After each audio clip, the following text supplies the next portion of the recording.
Hey guys, what's going on? Before the video today, I quickly wanted to take a minute of your time and talk about World Autism Awareness Day, which is today, at least in my time zone. So a lot of you might probably already know that I had an autistic brother who passed away sadly 2 years ago. I've made quite a lot of personal videos talking about it, and of course he had such a strong impact on my life and who I am today. His name was Sean, and just I can't say enough amazing things about him. Again, he was autistic, and the cause, growing up with him became very, very close to my heart. Today, I could talk about Sean, which I love talking about Sean, amazing guy, and but instead, I want to tell you guys a story about me, and it's kind of a confession really quickly. And when I was in high school, which was over a decade ago now, oh my god, I'm getting old, I have a big regret that I've never told anybody about from my high school days.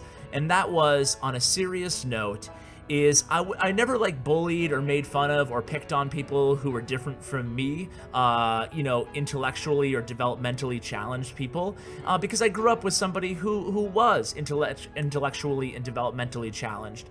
However, one thing that I'm embarrassed about looking back is that I always cared too much about surface things and popularity and what other people would think of me and where other people fell on kind of the, I don't know, oh, he's friends with who, or he or she's talking to him. I don't know, I guess I got caught up at that point in my life. I'm embarrassed to say I was kind of caught up in the whole social scene and stuff like that. So I never went out of my way to embrace and form friendships with people who were disabled in some ways.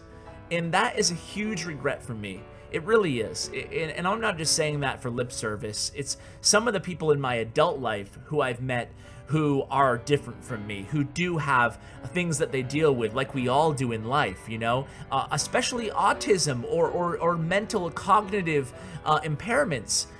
These people have such great value oftentimes, way above your normal person who I was so concerned about back in those days. So my challenge to you guys, my subscribers, would be next time, especially those of you who are still in school, is go to that person, you know who I'm talking about. I'm sure you all know somebody, right? Go to that person who's an outsider. Maybe they're autistic. Maybe they have some other mental or developmental disability. Or maybe they're just different from you, and maybe people call them, make fun of them or whatever. I challenge you guys to be the bigger person.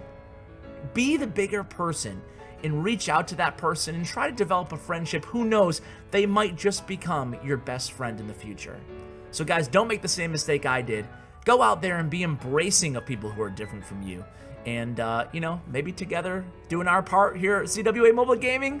I don't want to sound too pretentious, but maybe we can make the world a little bit better of a place today on World Autism Awareness Day. So guys, enjoy the video. Pompeyo is a beast. See you guys on the flip side.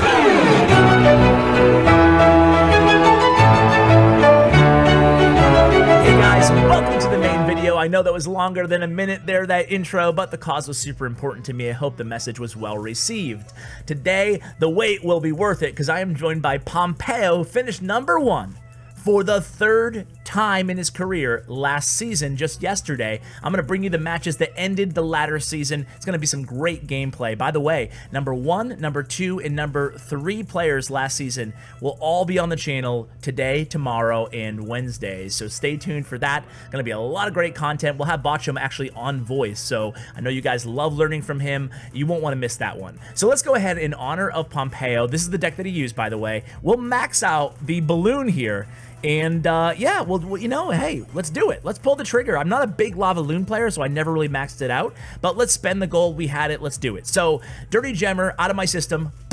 Now let's go ahead and hop into the replays here. And again, these are some really incredibly difficult matchups to end off the season ladder. And it kind of shows you guys that you got to be more than good to finish very high on ladder. And remember, these are all pro players pushing max accounts, contracted for various teams. So they're all really good is what I'm trying to say. It's not just that they have maxed out cards. I mean, look at yours truly. I finished like 3900th in the world, and I have max cards too. So anyway, let's kind of get into the gameplay here. And this first matchup to me is probably the most unbelievable win that Pompeyo pulled off. He's going against a deck with not only Rocket, but Rocket and Tornado. Not only Rocket and Tornado, but Rocket, Tornado, Executioner, Golem deck. Are you kidding me? And Pompeyo is going to really thrive using this deck, using a combination of 7 and 10 elixir pushes, plus a zap at times. So the 7 elixir push is the Ice Golem and the Balloon, which you saw there, plus the Miner in some occasions, which you actually saw there, using all 10 elixir. And that was a perfect example of how to handle an opening pump by the opponent when playing this deck, especially if you don't have Fireball in cycle. You can be aggressive and hit the bridge with the Ice Golem and the Balloon, and then send the Miner into the pump. That was beautifully played. We took out a lot of HP off that pump.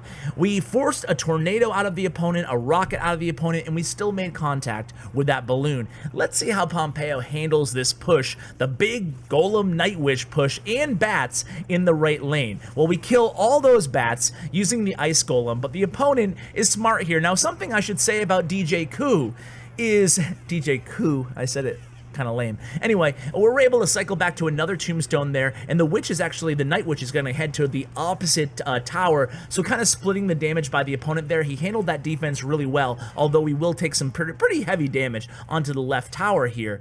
And you can see the opponent has the advantage going into double elixir time, and that's not a good thing when you're going against a golem deck. Most players would lose this match, especially given where they are right now. So Pompeyo, knowing that he's probably going to go ahead and get a golem push going soon, does drop an aggressive balloon there and forces another NATO and Executioner out of the opponent here. So really a lot of the elixir that they wanted to use on a big golem push, they had to use defending there. Now again, what I was going to say about DJ Koo is he actually doesn't make a lot of mistakes here. It's not a testament to you know, DJ Koo playing this deck awfully, you know, horribly, even though he has the advantage in the matchup. It's really Pompeyo just playing next level here, although he did make one tiny mistake on that tombstone, just placing it a second too late and not distracting that golem there, so he does lose his left tower. We get the opponent's tower down to 98, but we're going to need a Miner pronto. So we play the aggressor here, and we continue to be aggressive in the right lane with an Ice Golem and a Balloon. That Balloon will make contact there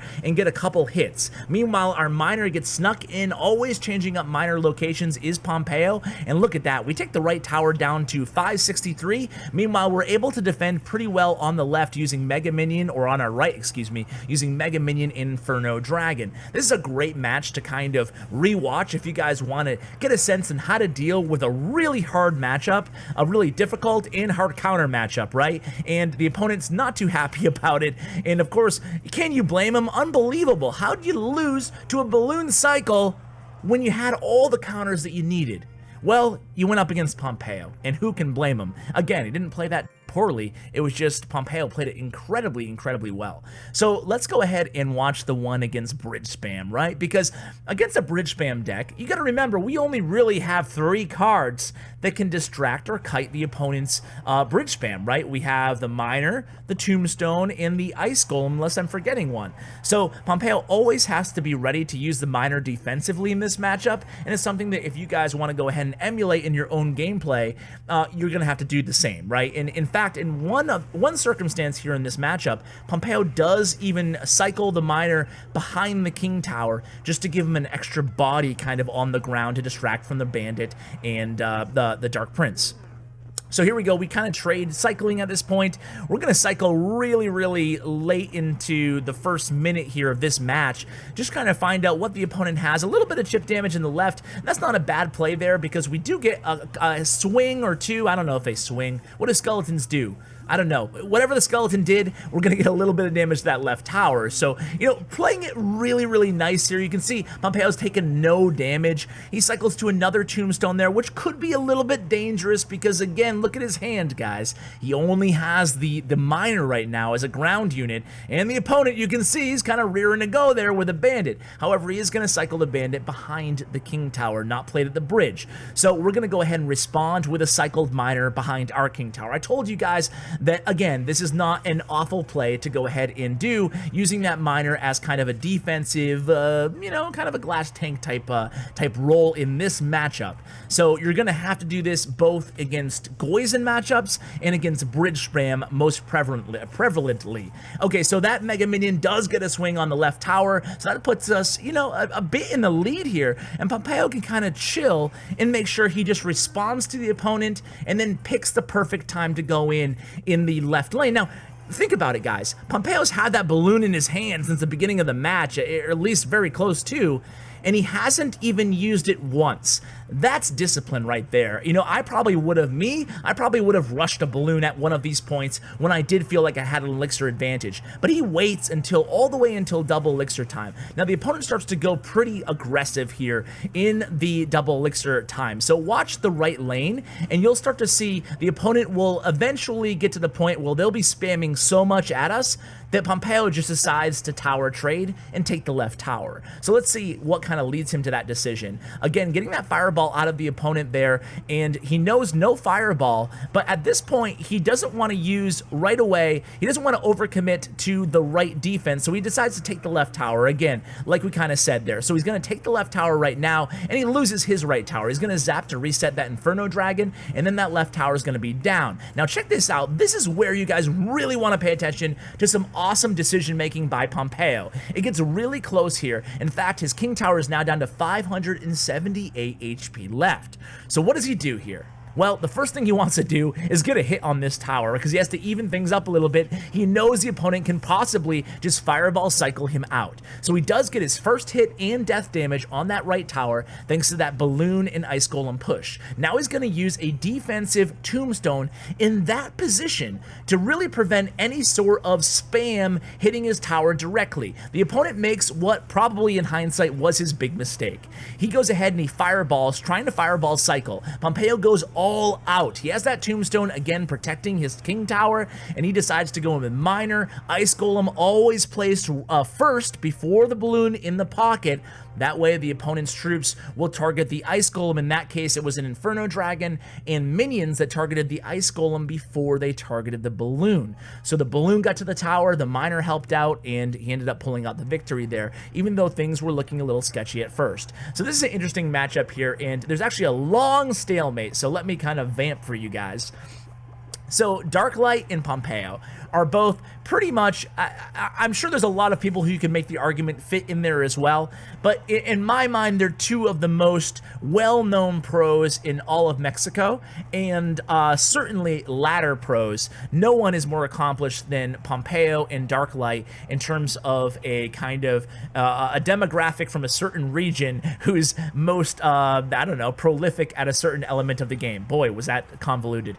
So basically what I'm trying to say is they're both super popular, and check out this confetti. I thought about cutting out the first minute and a half here because nobody makes any plays. You can see Darklight they both know what each other is playing, which is interesting going into the match, right? So Pompeyo has his tombstone ready for the X-Bow, and Darklight has, you know, whatever he's possibly going to need ready, but he has a kind of an awkward starting hand, and so does Pompeyo. So both of these players, look at the confetti. They're both known to have some of the most live spectators in game, and I just thought about it to myself. I decided not to cut out the first minute and a half so I can just kind of talk to you guys about it, but I wonder what it's like to be Pompeyo or Darklight, where there's just like 200 people watching you in every match and cheering their absolute asses off for you every time you do anything. It must be kind of a cool feeling, you know, a lot of pressure and also pretty cool, right? To have that many people rooting for you every single match. And it must be so awkward for Pompeyo to go into like a competitive match in like CCGS last year and not have a million people throwing confetti every single time, although he did actually have quite a lot of confetti too, because the Facebook friends from back when he had like thousands of them actually can still spectate.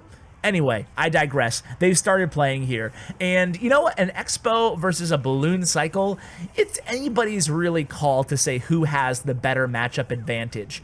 Some people might say the balloon does, but remember that Darklight's deck 2.9 Expo cycle actually cycles considerably faster than Pompeyo's, right? Because Pompeyo's is 3.3, 2.9, that's a 0.4 advantage, and Darklight does have the cycle cards in his deck as well. So Pompeyo has to be very, very careful here. Now, he doesn't want to make a move on this Expo until he has the 7 Elixir to quickly double drop the Mega Minion followed by the balloon. And this is going to get really, really close here because, again, Darklight can, using skeletons, just really, really quickly cycle skeletons and, excuse me, Ice Spirit cycle really quickly back to the Expo before Pompeyo has the balloon in hand, as you can see right here. So Pompeyo has to switch from defending with balloon and then defending with minor fireball, which isn't going to be the optimal defensive decision here. So here it goes. This is going to be really Pompeyo's big push here, guys. He comes in with the balloon, he gets that Tesla down, he had the miner already in there, but the miner's going to get a ton of chip damage, and then he fireballs plus the balloon death damage. That's going to put it into his grasp of one zap away, and there it is, ladies and gentlemen. He beat the Expo God, or at least one of the Expo gods. I don't know. I always say here, whenever I call somebody a god of something on my channel and in Clash Royale, we're pagans when it comes to Clash Royale. Many gods that we all look up to. I won't say worship. It kind of sounds kind of weird.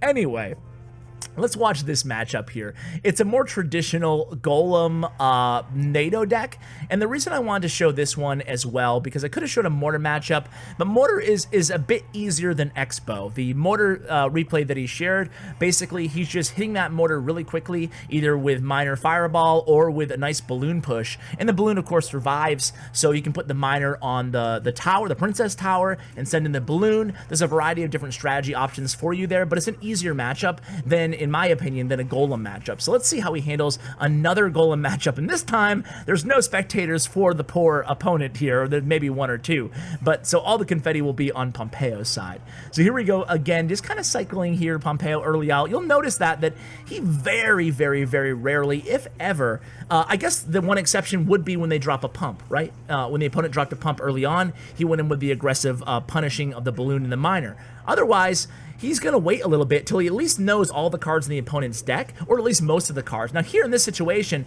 the opponent makes a miscalculation. This is something that you guys should all know, that a rocket in NATO does not kill a balloon. It will leave it with like, what, 1 HP left? A little sliver. And Pompeyo actually takes the left tower, all because of that misplay. He used a rocket and a NATO on that balloon, and hey, balloon OP? Can't stop it with a rocket and a NATO? That's crazy. But it's something that Pompeyo actually uses in a lot of matchups. It's a strategy, I should say, that when he knows the opponent has rocket, say in a Golem matchup with rocket or a bait matchup with rocket, you know, he can go ahead and put the miner on the princess in a bait matchup and still go in and connect with, even if they have, you know, NATO and princess and rocket, you can still connect oftentimes with that balloon. Speaking of balloon play, again, guys, make sure you subscribe and stay tuned for tomorrow's video, because Botcham really gets in depth with balloon placement, which I found really new, basically. I found it awesome and great to learn, but also stuff that I never even knew about, like where to place your balloon and where to place your lava hound in different matchups when you first drop them in the back of the your side of the arena. So Pompeyo goes ahead and cleans up here for the 3 crown, the opponent frustrated, and can you blame him? Pompeyo just such a beast. So congratulations to Pompeyo for finishing first overall. Guys, huge shout out to Stats Royale. You can see his profile, Pompeyo's, in the link that I'll put in the description below. Guys, happy Autism World Awareness Day. Continue to hopefully spread love and joy and accept people for who they are out there, guys. I know it's a cheesy and corny message, but it's so important, and you'll find yourself happier when and if you do. So guys, thank you, and huge shout out. I'd be remiss if I didn't give a huge shout out to Bren Chong. Check out his information as well in the description below. Guys, thanks so much for watching, and as always, take care, guys.